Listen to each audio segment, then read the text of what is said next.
Où étiez-vous l'autre jour? À Nha Trang. Nous sommes venus en barque.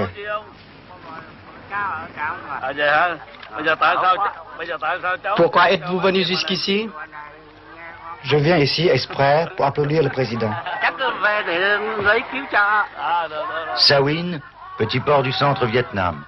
Occupé par les communistes au moment du cessez-le-feu, le village a été libéré par les fusiliers marins après du dur combat. Quel pourcentage de dégâts? Dans les 70%. Il faudrait donner dans les 30 000 piastres par tête.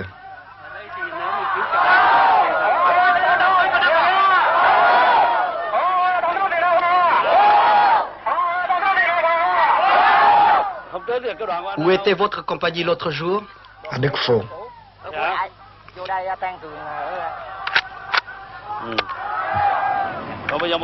Quels sont les effectifs restants? Dans ma compagnie, 7 personnes.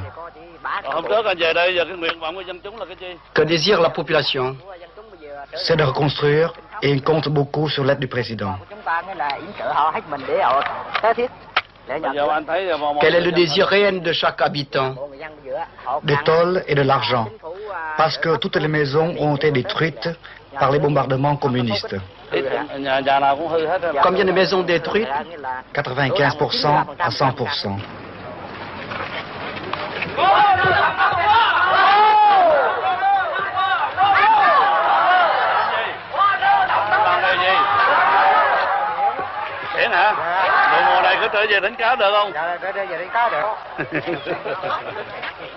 Il y a eu peu de victimes dans cette population de pêcheurs qui avait tout entière pris la mer et a attendu au large l'issue de la bataille.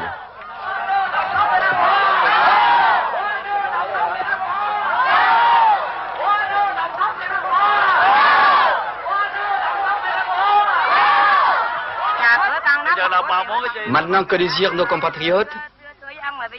Nous demandons d'être habillés, nourris et que la situation redevienne ce qu'elle était auparavant. Pour commencer, je vous donne des tôles pour vos maisons et du riz pour vous nourrir. Il faut travailler avec acharnement et compter sur vous-même. Et je vous promets d'assurer votre sécurité.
J'aime la solitude, mais je ne suis pas un homme solitaire.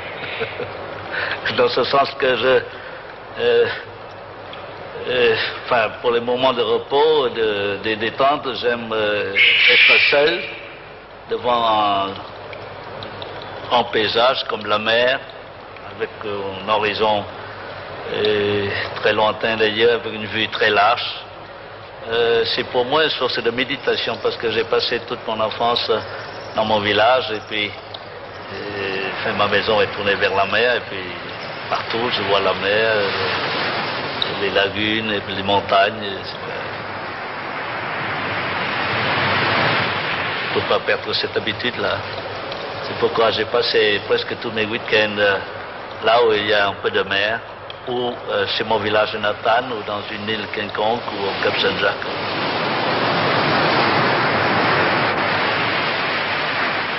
J'aime la mer avant tout. Je voudrais continuer la carrière de mon grand-père et de mon père. J'aimais voyager, j'aimais la mer. J'ai fait la marine marchande. Mon grand-père était amateur de jonque. Alors il commandait une flotte de 10 jonques, de 12 jonques pour transporter du Normand de Phan jusqu'à Saigon et dans toutes les provinces du sud de Saigon. Et des fois, elle est allée jusqu'à Singapour pour acheter des tissus, des étoffes, des dattiers, puis elle est allée parfois jusqu'au plus au nord de Hue, de Toural, c'est comme ça. Dans le temps, c'était des jonques, des grosses jonques.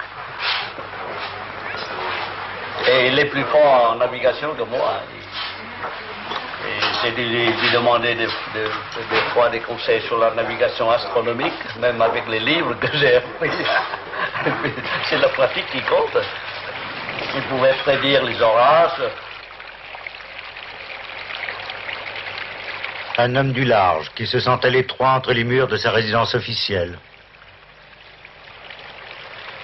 Je ne m'assois jamais dans mon bureau pour plus d'1 heure. Je marchais tout le temps et puis je m'assois là. Pour pas me tenir pendant 1 ou 2 heures, exception faite des réunions des conseils des ministres. Mais si j'avais la liberté de travailler comme eux, j'ai plusieurs bureaux dans ce palais.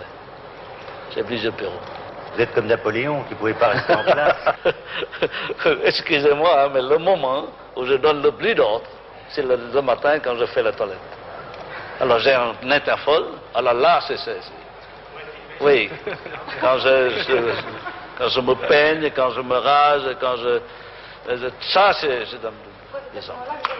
Alors je m'en fous, là où est le Premier ministre ou mon chef de cabinet ou Enya, il peut être à sa maison, en voiture, en déplacement, mais il faut que je puisse parler.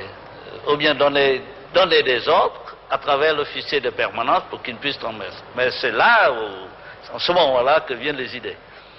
Les ordres viennent comme ça.